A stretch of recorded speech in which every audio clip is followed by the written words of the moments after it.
TYM 2025년 매출 과대 계상 분식회계 언론 보도에 대해서 스루풋 회계로 분석해서 그 내용을 소개하겠다고 생존 우선순위에서 예고한 바 있습니다. 분석 검증 결과 재고 자산부터 분식회계라고 말씀드릴 수 있겠습니다. 분식회계 연루, 오너가 막내딸 지키려, 증선위에 소송 건 TYM, 박영선 기자가 조선비지에서 10월 22일에 보도했던 내용입니다. 핵심은 대리점의 매출 밀어내기로 분식회계 했다. 그래서 매출이 과대 계상됐다는 게 핵심 내용인 것 같은데, 과징금은 돈을 냈지만은 여기에 대해서 불복을 하고 말하자면은 행정소송을 제기했다. 이런 게 이제 핵심 내용이 되겠습니다. 2022년도는 제 기억으로는 미국 등에 농기계가 많이 팔리는데 그 조그만 농기계가 왜 미국에 많이 필요하냐 그러면은 우리나라처럼 쌀 농사를 짓기 위해서 농기계가 아니고 미국 전원주택에 대한 이건 마스크를 제가 쓰고 있었네요. 죄송합니다. 가정 정원용 정리하고 갖고 오는데 아주 작고 좋아서 애용이 돼서 많이 수출이 돼서 그런 게 있었습니다. 저는 그런 거로 알았는데 2022년도 매출액이 7,580억 원으로서 전년보다 무려 71.3%가 증가했고요. 매출 원가는 56.4%밖에 증가를 안 했으니까 매출 총이익이 크게 늘었고 153.7%, 영업이익이 2021년에 180억 분이 안 됐는데 877억으로 대폭 영업이익이 증가했습니다. 무려 387.1%가 증가했습니다. 스루풋 회계로 분석한 결과를 미리 말씀드리면은 매출에 비례하는 매출 재료비 4,826억 원으로서 49.3%밖에 증가를 안 했어요. 원가 회계도 매출 원가가 적게 증가했듯이 여기도 적게 증가했는데 매출 재료비만 22% 차이입니다. 마이너스. 그러면은 여기서 우리는 원재료 및 상품 매입 가격이 하락했다라고 1차 추론을 해볼 수 있겠습니다. 전년도에는 그 차이가 거의 없었어요. 그러면은 또 매출이 과대 계상된 거 아니냐? 이런 얘기도 또 생각해 볼 수도 있겠죠. 미리 정보가 있으니까. 어쨌든 스루풋율은 36.3%로 9.4%, 이 정도면 획기적으로 올라가는 거죠. 운영경비가 95.9% 증가했습니다. 이것도 많이 증가했죠. 뭐가 많이 증가했는지 뒤에 가서 또 얘기를 해보겠습니다. 어쨌든 그 결과 TOE 생산성은 1.39로서 0.21포인트 21%가 상승했습니다. 스루풋 영업이익은 776억 원으로서 323.7%가 증가했는데 원가회계 영업이익보다는 100억 원이 101억 원이 적은 수치입니다. 이것은 가공비 배부 재고자산이 크게 증가했기 때문입니다. 스루풋 영업이익률로만 비교하면 10.2%고 원가 영업이익률은 11.6%, 실질적으로는 10.2%인데 원가 회계 자체가 분식이 되면은 이것도 큰 의미는 좀 없다고 봐집니다.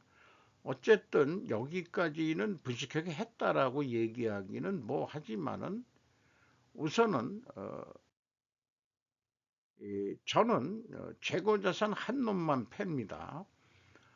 상품, 제품, 반제품, 제공품 합쳐서 가공비 배부 재고자산 워킹 코스트 알로케이션 인벤토리 1,105억 원입니다. 532억 원 있는데 거의 더블이 올랐죠. 573억 원이 증가했습니다. 그런데 이상한 것은 과년도에는 제공품 평가가 없는데 2022년 분식회계 했다는 그 해에만 재공품이 128억 원이나 있습니다. 이렇게 재고의 증가는 이익의 증가거든요. 어쨌든 이렇게 되어 있습니다. 그리고 전체 재고는 944억 원이나 증가를 했어요. 원재료도 347억 원 크게 증가했고, 가공비 배부 재고 자산에는 역시 그 제품이 크게 증가했죠. 그래서 밀어내기 판매를 했다는 게, 만약 밀어내기 판매를 안 했으면 재고가 더 증가했을까? 그런 생각도 해봅니다만은, 제공품을 평가하지 않고 있다가 2022년 평가를 했다. 가공비 배부 재고 자산이 2배 이상 증가했다. 언론 보도처럼 매출 과대 예상이라면 배부 재고 자산이 감소라도 했어야 되는 거 아니냐 하는데, 오히려 따블이 증가를 했죠. 그래서 참고적으로 2024년도부터 하면은 가공비 배부 재고 자산이 2023년까지 계속 2022년도에 573억 증가했다가 그 다음에 144억 증가했다가 2024년도에 와서 440억 원이 줄어들었습니다. 이런 변화가 있고 또 매출도 크게 줄고 있습니다. 다시 비용의 성격적 분류 내용을 분석한 내용은 A 재고자산의 변동이 플러스 319억 원이면은 재고가 감소했다는 뜻이고요. 마이너스는 증가했다는 뜻입니다. 그리고 원재료 및 상품 매입액으로 되어 있으면 원재료도 매입액이면은 A 재고자산의 변동 범위는 전체 재고자산을 의미하게 되겠습니다. AB를 합한 MC 매출원가 재료비는 4,725억 원으로서 46.1%가 증가했고 운영경비는 95.9%나 크게 증가했습니다. 거의 이 정도면 2배 올랐다고 봐야 되겠죠. 운영경비에서 그 판매관리비 845억 원을 뺀 1133억 원, 요거 가공비가 이제 뭐 매출도 2배 가까이 오르고 뭐 이러다 보니까 재고도 오르니까 가공비도 많이 올라간 것 같아요. 121.6%나 증가했는데 가공 비율이 18% 3.9% 상승했고 상대적으로 재료 비율이 3.9% 하락했습니다. 그래서 여기에서도 우리는 원재료 및 상품 매입 가격이 하락했다라고 2차 추론을 해낼 수 있겠습니다.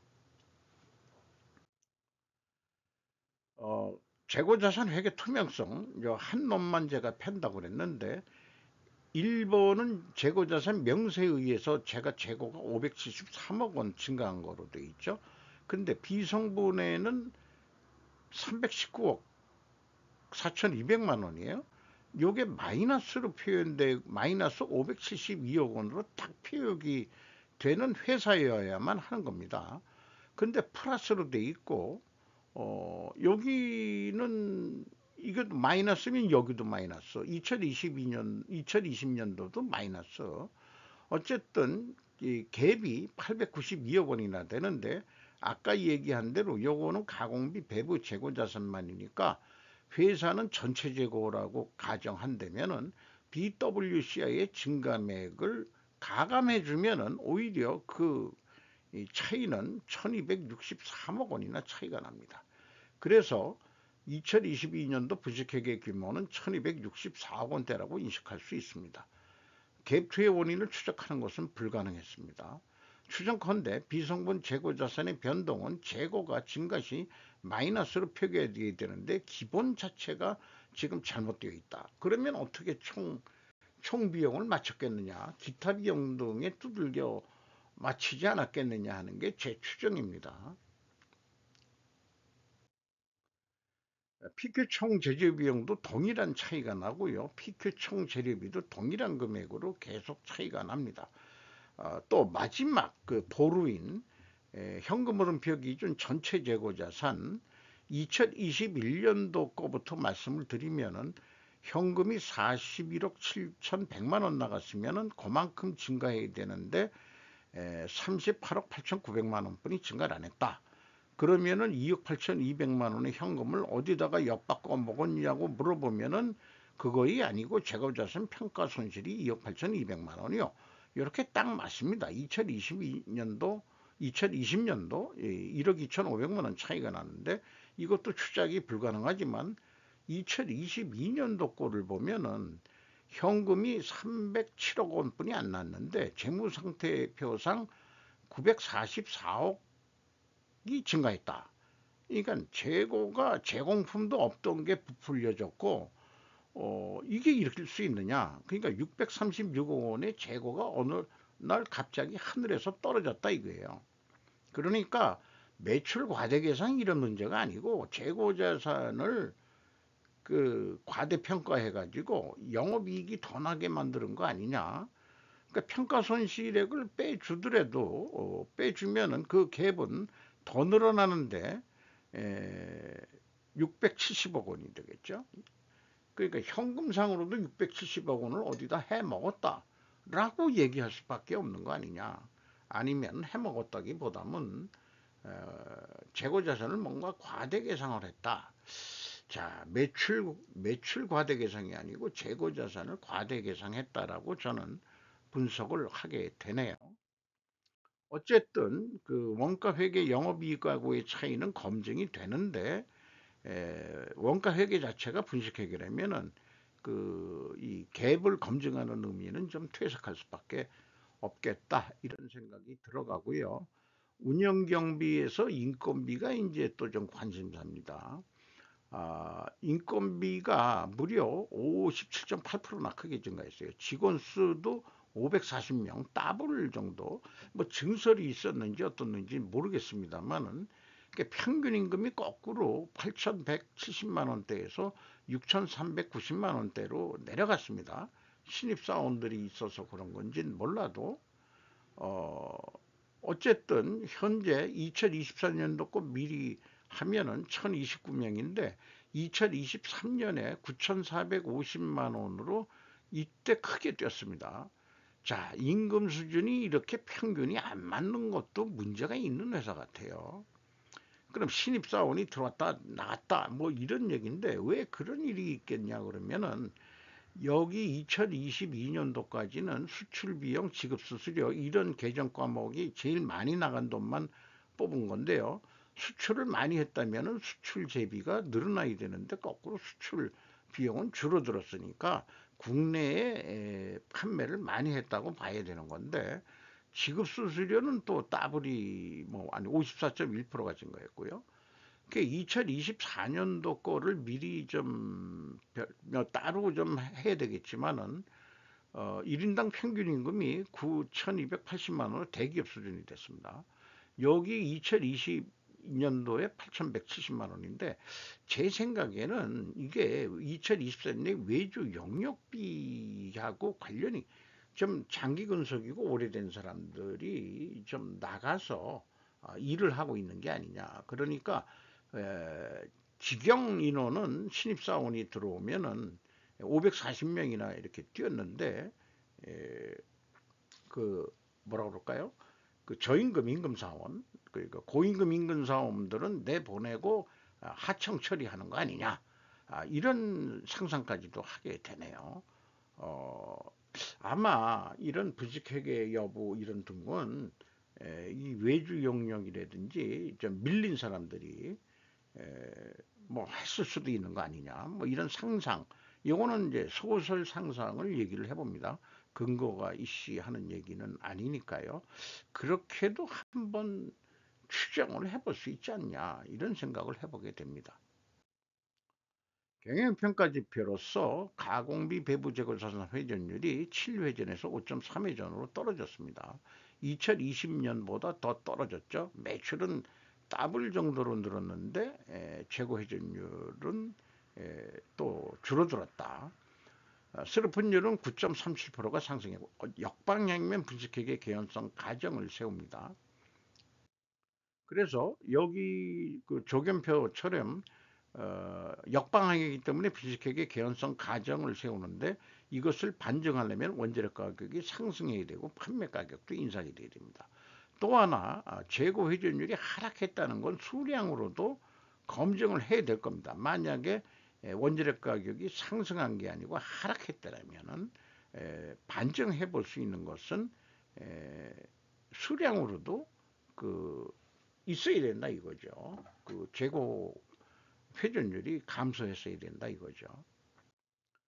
그래서 원재료 매입의 판매 원재료 매입 가격은 철강유만 얘기하는데 상승했다라고 9%에서 한 뭐 10 몇 프로 정도 그것만 했는데 여기 보면은 원재료에 5천억을 구매를 했는데 이게 전체 매입액의 57.9%면은 이것이 맞아 떨어지냐 그 비교가 가능하려면은 엔진 미션 등 이런 주물 이런 가격 추이를 공시를 해줘야 될 거예요. 다만 판매 가격은 10.1% 인상이 됐습니다. 근데 전년도 2021년도에는 또 가격을 19.3%나 내렸습니다. 뭐 수출하기 위해서 내린 건지 어떤 건지는 모르겠습니다만은 싼 가격으로 내보냈다. 그렇게 얘기하는데 그것도 아니란 말이죠. 그러니까 이 공시된 단가도 믿기가 어렵습니다. 2020년에 6,260만 원 하던 그 어떻게 이게 평균 가격인 거 4,630만 원으로 내렸다가 다시 5,100만 원으로 늘어났다. 2021년도에는 왕창 내렸다 이런 얘기인데 요 공시 수치도 신뢰가 가질 않습니다. 일단은 재고자산회계가 틀리면은 이런 것도 신뢰가 가질 않아요. 지금까지 논의된 내용을 그 요약표로 만들어 봤는데요. 어쨌든 제 입장에서 철강 가격 제시 가지고는 이거는 원재료 가격이 상승했다, 내렸다 이것을 얘기하기가 어렵습니다. 아, 그래서 반증은 불가능하다. 그러니까 투명하지 못하다. 분식회계를 했다는 것으로 어, 견해를 밝혀야 되고 회사가 이를 반증하지 못하는 한 확실하게 우리는 분식회계 아니시다 재고자산에 대해서 반증을 할 때까지 제 분식회계 개연성은 유효할 것입니다. 현금 재무제표 잠깐 소개하면은 채권자한테 568억 원을 빌렸어요. 장사가 잘 되니까 돈이 부족해서 운용자금이 부족했겠죠. 레버리지율이 38%로 증가했습니다. 주주에게 이익 배당이 110억 원이 배당이 됐어요. 전년도에는 거꾸로 주주들이 돈을 더 집어넣고요. 주가는 6,100원으로서 연초보다 1,605원 상승했습니다. PBR은 0.64가 되겠네요. 김씨 대표가 20.3%, 김태식 씨가 5.34%, 김서원 씨가 4.18%. 언론 보도는 이 김서원 씨가 분식회계의 장본인이다. 뭐 이렇게 얘기를 했는데 김태식 씨가 원래 장남인데 차남이 어떻게 대표가 된 거로 되어 있습니다. 어, 장남은 뭐 별로 경영에 뜻이 없는 모양이죠. 이상 이 TYM 옛날에 동양 농기계인가 뭐 그렇게 도 있었어요. 이상 마치도록 하겠습니다.